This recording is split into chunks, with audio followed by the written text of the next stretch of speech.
wabarakatuh. Selamat siang salam sejahtera kita semua yang hormati Pak Pri dan Bapak dari Sinau Bumi serta rekan dari Bapeda dan Bapak Ibu peserta pelatihan apa nih?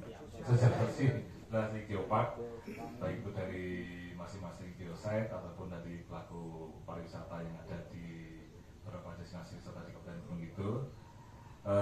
Mohon maaf kami perlu bisa bergabung karena tadi pagi hingga siang hari ini tadi ada pertemuan yang harus kami hadiri dari langsung untuk membahas satu hal tentang pelaksanaan tugas. Terus sekalian, asosiasi ini memang menjadi sangat penting Bapak Ibu ketika beberapa waktu yang lalu kami coba berkunjung di beberapa titik gitu. Salah satunya mungkin kemarin waktu kami ke dusun Pici ya di Balong dan di Sumur. Di sana kami mencoba untuk diskusi dengan masyarakat yang ada di sana tentang beberapa destinasi wisata yang merupakan geoheritage. Yaitu di sana ada Gunung Batur, kemudian ada Wadiombo deh.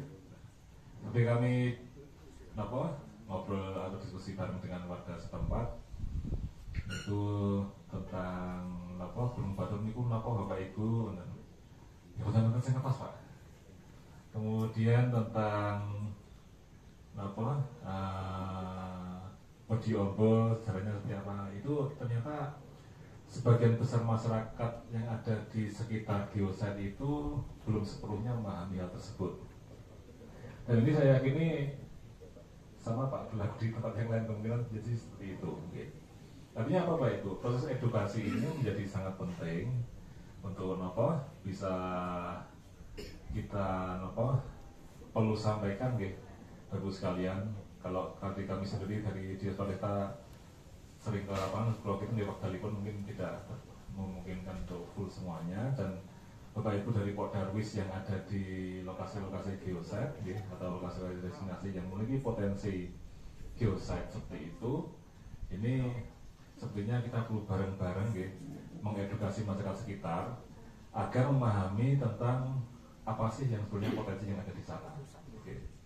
Dan ini otomatis juga akan memberikan pemahaman tentang proses konservasinya tadi. Nah, Bapak Ibu sekalian, sebagai contoh tadi disampaikan bahwa ternyata dam ini dibangun oleh pihak swasta.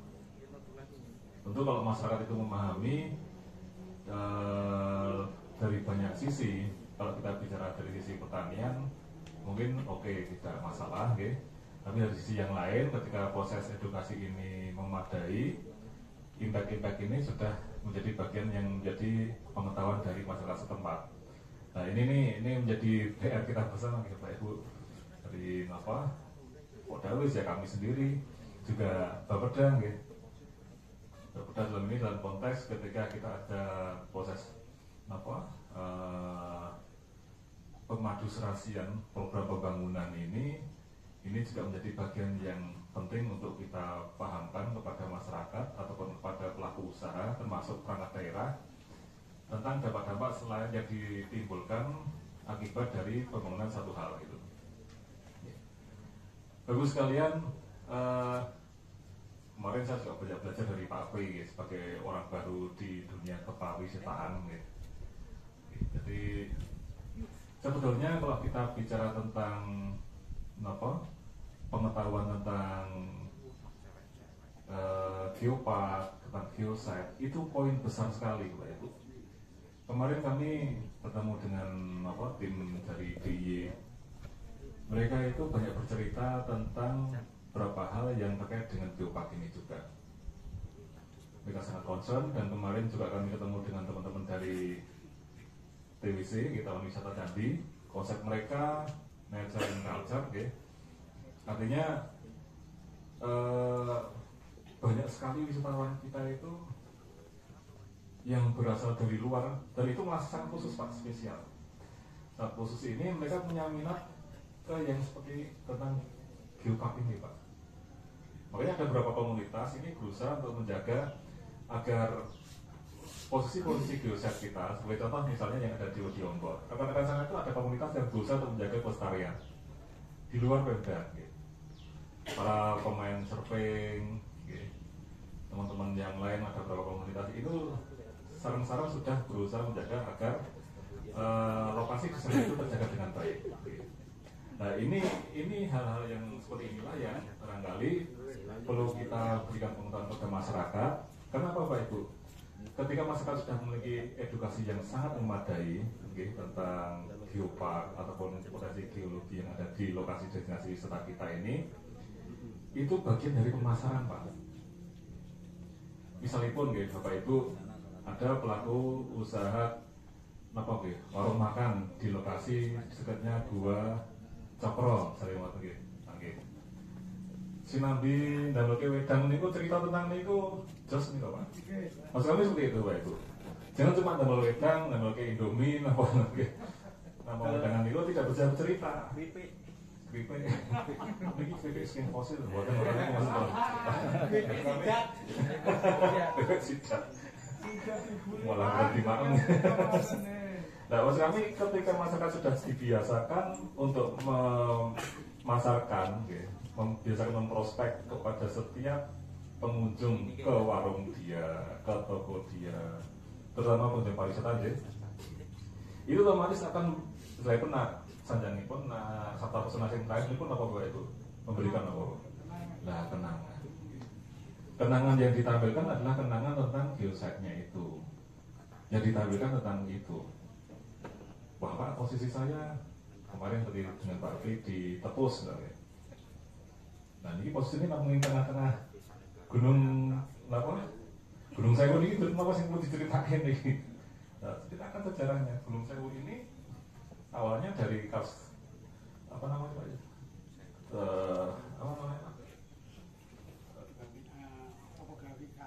Karsnya jenisnya apa tadi Pak? Yang dari soalnya dari binatang hidup di utara lautnya atau apa? Kondisi itu. Berarti ini bukan hanya seperti batu gamping, ini dulunya makhluk hidup. Kemudian dikaitkan dengan sejarah budaya. Kok kenapa di gunung itu ada budaya jadilan? Kalau sih mas Pak Pin nih, walaupun banyak ilmu dalam Pak Pin, Pak Pin beberapa hari, pelan ilmu pula. Kok kenapa di gunung itu ada jadilan? Enggak Ibu besar badan. Kok ada jadilan? Apa istilahnya pun udah apa namanya tradisi seninya jadilan reok tapi besar loh Bu. Kok boten tarian budaya gitu, boten tarian-tarian ala Yogyakarta. Kok kenapa yang lebih banyak apa mengemuka tentang jadilan reok besar boten Pak Ibu? Nah ini kena skin coklat tinggal besar.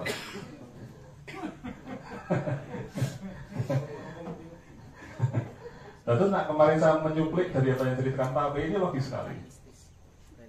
Terus tempat kita itu kan ketika bicara daerah khas, otomatis kan apa nih Pak Ibu?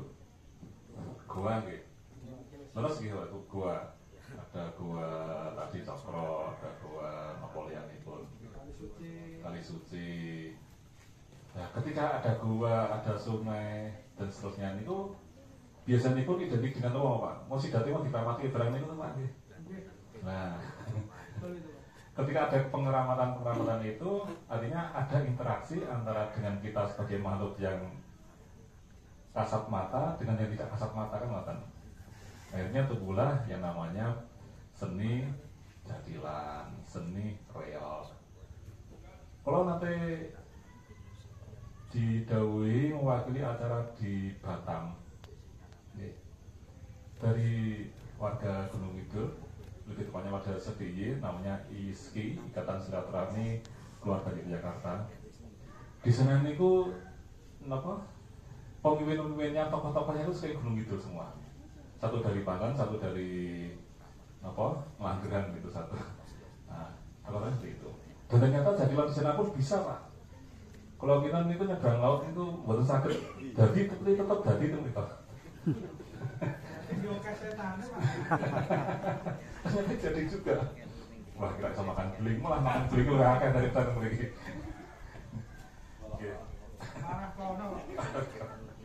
Ya, jadi ini Bapak Ibu gambaran-gambaran ilustrasi yang bisa kami sampaikan. Ketika kita bisa mengembangkan geosite dengan memberikan edukasi kepada masyarakat, khususnya di lingkungan geosite kita, pengetahuan tentang geopark, otomatis masyarakat itu akan terpasarkan dengan destinasi itu akan terpasarkan dengan sendirinya. Oke. Dan itulah pengenangan-pengenangan yang semestinya kita tonjolkan. Oke. Tentang kekhasan yang ada di wilayah geosite kita. Oke. Jadi itu Bapak Ibu beberapa hal yang barangkali dapat kami sampaikan. Oke. Jadi sekali lagi geopark itu tidak ada di semua tempat. Yang ada itu diantaranya salah satunya di Gunung Kidul. Dan kita levelnya pun UNESCO. Jadi ini kalau dikirimi saking masuk ke Pak Nusidi, Pak Niki pun dugi saking Madrid, ditendang kali Ronaldo pun tekan lagi. Plakatnya pun, plakat dari YNW itu. Nah, kami sangat berharap sekali geosite-geosite yang ada di Gunung Kidul ini jadi hal-hal yang menarik untuk proses edukasi pariwisata, gitu. Proses yang edukatif, ya, sehingga masyarakat itu tidak hanya berbicara tentang wisata massal, ya, atau mass tourism, tapi juga ada wisata khusus yang otomatis ini akan tersebar seluruh Gunung Kidul menjadi salah satu paket-paket wisata yang ada di Kabupaten Gunung Kidul. Ya. Kalau ini semua hidup, ya, nanti masyarakat Gunung Kidul itu tidak perlu tindakan ke luar Jawa, tetap migrasi ataupun bekerja perantauan. Gitu. Kalau niku pernah nanti dari transmigrasi cek lokasi transmigran gitu di daerah Bulungan. Bapak Ibu pernah nanti ningali lokasi transmigrasi? Gitu. Nah, maksud kami Bapak Ibu tidak perlu sampai ke sana lah, cukup di sini saja. Dan begitu pun kata sawit, banyak tempat, banyak hal yang bisa kita olah untuk mencukupi kebutuhan kita sehari-hari. Karena kalau kita di lokasi transmigrasi itu, kita untuk mengolah lahan saja. Kalau kemarin saya ngobrol dengan teman-teman yang ada di lapangan, di lokasi transmigrasi, kami dari daratan menuju ke lokasi transmigrasi itu harus naik speedboat, butuh waktu sekitar hampir 1 jam sendiri, karena dia ada di tengah-tengah sungai besar. Kalau guyonan kali pengemudi speedboatnya, Pak, kan tiba-tiba speedboatnya itu mau ke Pak jalan nih, Pak ini apa goyonnya mungkin, Pak kita posisi sudah di tengah Pak, di tengah sungai, aman Pak walaupun ada buaya, dia tidak bisa melintir kita, jadi kalau ada di pinggir. Waduh, bagaimana goyonnya tenang nih. Dan itu di tengah-tengah bener Pak. Saya ngobrol sama masyarakat di lokasi transmigrasi, Pak kami itu bisa hidup yang sebenarnya itu kurang lebih perhitungan waktu olah tanah lahan itu sekitar kurang lebih 7 tahun. Lalu bisa bayangkan perjuangan hidup yang ada di lokasi desa kita seperti itu. Dengan adanya kekayaan alam yang ada di Gunung Kidul ini, monggo kita sareng-sareng olahipun, niku wow. Yang paling penting itu bisa mengedukasi masyarakat. Destinasi wisata kita yang ada di lokasi geosite itu akan lestari, akan terjaga kalau kita bisa mengedukasi masyarakat dengan baik. Kalau semuanya sudah cepet-cepetan dan usaha-usaha di sekitar geosite, dan ini nanti akan didominasi bukan geosite-nya, tapi malah dengan usaha-usahanya. Kita jaga sama-sama sekalipun nanti minat masyarakat ke Gunung Kidul itu juga semakin baik, dan kenangan-kenangan itu, khususnya kenangan tentang geologi, tentang geoparkan itu juga semakin baik dengan proses edukasi melalui sosialisasi seperti ini. Begitu mengatakan Pak Jarwo yang bisa kami sampaikan, sekali lagi banyak sekali masukan tadi, ini catatan kami, dan ini memang perlu sekali mungkin Pak dari Bapeda dalam kolaborasi pemahaman tentang dampak, tidak ada dampak lingkungan, juga dampak-dampak yang terkait dengan pendangkalan tadi. Nanti kalau ngajeng omah kula niku nggih, niku Pak saluran irigasi Pak. Nah, kalau cerita sing simbah-simbah sing asli mriku, cakep griya kula niku, ada yang misalnya ada 100 lebih. Sebab Mbah umure jenengan pinten Mbah? Wah, anak kula niku 100 tahun punjul lah. pas zaman ini London itu kalau pengen nonton undang-undang ini Pak masih sehat Pak. Nah dia cerita, Pak kalau irigasi di depan rumah Bapak itu nah itu dulunya itu sapi meletot itu badan ketinggal puluh ya. Lah saya pikir niku mawon sapi jagung niku tidak bisa melompat. Saking cedeknya Pak. Ya tapi benar tadi saya katakan Bapak Ibu sekalian, memang ini juga bagian dari akibat ketika dari petani yang ada di sekitar rumah saya ini dia membuat tanggul-tanggul untuk airnya masuk ke sawahnya. Akhirnya semakin lama semakin dangkal, akhirnya ya peres sekarang Pak. Mungkin tinggiannya hanya sekitar paling maksimal 40 cm atau 60 cm. Yang tadinya sampai dengan punuk sapi sekarang sudah 40 cm. Kalau hujan luber, iwak itu ucul kabeh sing menika. Nah inilah dampak-dampak yang menjadi perhatian kita bersama. Mobil pengatakan Bapak Ibu sekalian, sangat kami kembalikan. Wassalamualaikum warahmatullahi wabarakatuh.